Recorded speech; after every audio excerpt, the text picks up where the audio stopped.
IELTS speaking এর জন্য খুবই গুরুত্বপূর্ণ একটা প্রশ্ন নিয়ে হাজির হয়েছি। এই ধরনের প্রশ্ন আপনার আইএলটিএস স্পিকিং পার্টে 1-এ স্পেশালি আসার সম্ভাবনা খুব খুব খুব বেশি। অবশ্যই ধৈর্য সহকারে ভিডিওটি প্রথম থেকে শেষ পর্যন্ত দেখবেন, তাহলে এই ধরনের প্রশ্নের উত্তর আপনি খুব সহজেই করতে পারবেন।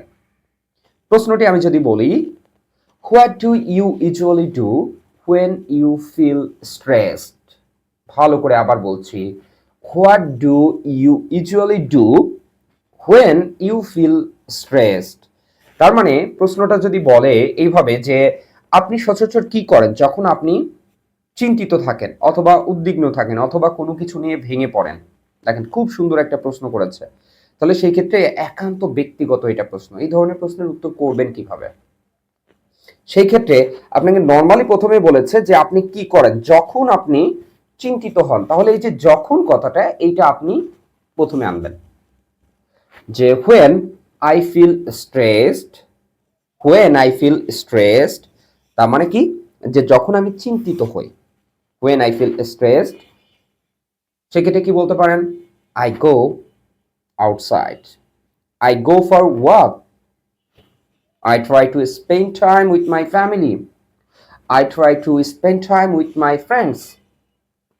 দেখেন, অথবা কি বলতে পারেন যে I try to listen music। সুন্দর করে জাস্ট বলছে যে what do you usually do when you feel stressed. তাহলে এই যে আপনি বলছেন when I feel stressed I try to go outside with my friends, I try to watch movies, I try to listen music, I try to spend time with my family, I try to go for walk। দেখেন খুব সুন্দরভাবে। অথবা আপনি বলতে পারেন হ্যাঁ আমি খেলা দেখি, সেই ক্ষেত্রে বলতে পারেন যে I try to watch football match, cricket match, play cricket, play football. আপনার একান্ত ব্যক্তিগত বিষয়, যখন আপনি উদ্বিগ্ন থাকেন, এক কথায় যখন আপনি চিন্তিত থাকেন, তখন আপনি কি করেন? জাস্ট এই যে তখন, তার মানে হোয়েন কথাটা আনবেন আপনি এখান থেকে। আনার পরে জাস্ট বলবেন যে আমি যখন চিন্তিত থাকি আমি সাধারণত এই কাজটা করি। খুব সুন্দর কথা বললেন, প্রথম বাক্যটা হয়ে গেল। এবার আপনি একটা কারণ বলবেন যে এইটা আমাকে কি করে, রিল্যাক্স দেয়, তার মানে আরাম দেয়, তাহলে আপনার চিন্তিত মুক্ত করে। তাহলে কি বলতে পারেন? It helps me relax, it helps me relax. আপনি যে কাজটা করছেন তার সাথে জাস্ট এইটুকু যুক্ত করে দেবেন, কি ইট হেল্পস মি রিল্যাক্স। তার মানে এটা আমাকে কি করে, স্বস্তিতে রাখে বা স্বস্তিতে রাখতে সাহায্য করে। দেখেন এখানে জাস্ট দুইটা সেন্টেন্স কিন্তু বললেন। আপনার প্রশ্ন করেছে যেমন, উত্তর করবেন তেমন। এখানে কিন্তু আপনাকে বলে নাই যে এটার এলাবোরেট করতে হবে, কেন আপনি চিন্তিত হন, কেন আপনি এটা করেন, ওইটা কেন করেন না, এরকম কোনো প্রশ্ন কিন্তু এখানে করছে না। জাস্ট সিম্পলি এখানে জিজ্ঞাসা করছে যে আপনি সচরাচর কি করেন যখন আপনি চিন্তিত হয়ে পড়েন বা টেনশনে থাকেন। আপনি সুন্দরভাবে আনসারটা করলেন কি, যখন আমি চিন্তিত হয়ে পড়ি তখন আমি চেষ্টা করি বন্ধুদের সাথে সময় দিতে, তখন আমি চেষ্টা করি গান শুনতে, তখন আমি চেষ্টা করি মুভি দেখতে, তখন আমি চেষ্টা করি ফ্যামিলির সাথে সময় দিতে, তখন আমি চেষ্টা করি খেলা করতে, কারণ এটা আমাকে রিল্যাক্স হতে সাহায্য করে, তার মানে চিন্তা থেকে মুক্ত হতে সাহায্য করে। খুব সুন্দরভাবে দুইটা সেন্টেন্সে আপনি উত্তর করে ফেলেন। এই ক্ষেত্রে এক্সামিনার খুশি হবে, আপনার কনফিডেন্স লেভেল বাড়বে।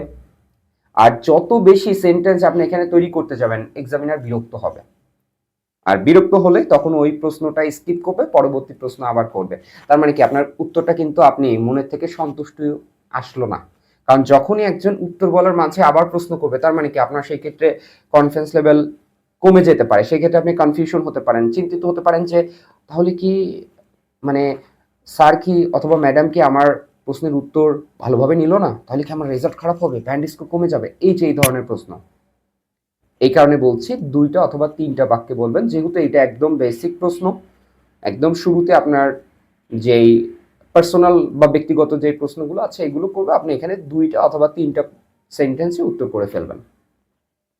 এক্সামিনার খুশি হবে, আপনার কনফিডেন্স লেভেল বাড়বে। আর যদি স্পিকিং পার্ট 1-এ কনফিডেন্স লেভেল বাড়ে, সেটা কিউ কার্ড সহ ফলো আপ যে প্রশ্নগুলো আছে এগুলোর উত্তর করতে খুবই সহজ হবে।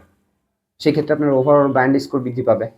আর আইএলটিএস মূলত দেয় কিসের জন্য? অবশ্যই একটা অ্যাম্বিশন আছে, এই কারণে অনেকেই এমনিতে দিয়ে থাকে হয়তোবা নিজেকে জাস্টিফাই করার জন্য। বাট মোস্ট অফ দ্য যারা দেয় তারা অবশ্যই একটা অ্যাম্বিশন নেয়। যখনই আপনার ব্যান্ড স্কোর ভালো হবে আপনার অ্যাম্বিশনে যাওয়াটা আরো সহজ হয়ে যাবে। সো আশা করছি এই ধরনের প্রশ্নের ক্ষেত্রে আপনি এইভাবে উত্তর দিবেন।